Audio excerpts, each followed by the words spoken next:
La famille Dion va enfin pouvoir terminer son deuil. Touchée par le décès de leur mère Thérèse en janvier 2020, Céline Dion et ses nombreux frères et sœurs avaient pris une décision difficile ces derniers mois, se séparer de sa superbe maison, pour plus de 2 millions de dollars. Particulièrement magnifique, la demeure a été rachetée par une connaissance de la famille.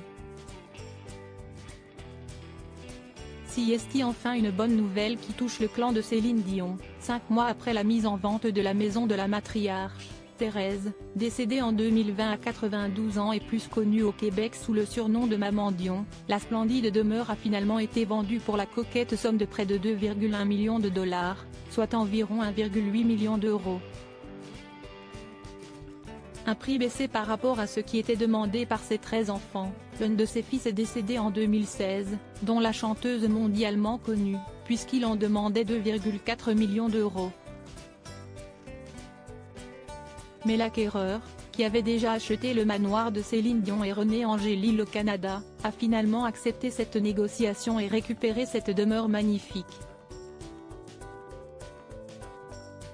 Il faut dire qu'avec ses 465 mètres carrés de surface, répartis en 16 pièces dont 3 chambres, 3 salles de bain, mais aussi un atelier et un solarium, qui offrent une vue pittoresque sur la rivière, la propriété était particulièrement recherchée.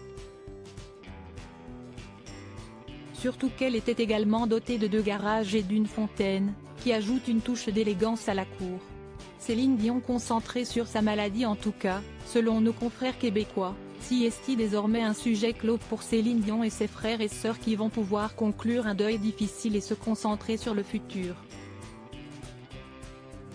Et notamment sur la suite de la carrière de leur petite sœur, touchée par une grave maladie, le syndrome de l'homme raide, depuis plus de 3 ans. Touchée par des terribles spasmes musculaires, en raison de cette maladie très douloureuse qui l'empêche de remonter sur scène depuis de nombreux mois. La chanteuse tente de se soigner par tous les moyens mais n'a malheureusement toujours pas réussi à trouver le bon remède. Régulièrement, elle en informe ses fans, qui ne perdent pas espoir, un jour, de la voir revenir au top de sa forme. Ses sœurs sont également à ses côtés, Claudette et Linda, notamment, veillent sur elle et sur ses 2 fils cadets, les jumeaux Eddie et Nelson, 12 ans, donnant régulièrement des nouvelles dans les journaux. Son fils aîné, René Charles, quant à lui vivrait avec sa blonde, sa petite amie. Et sa relation avec sa célèbre maman n'est pas très simple.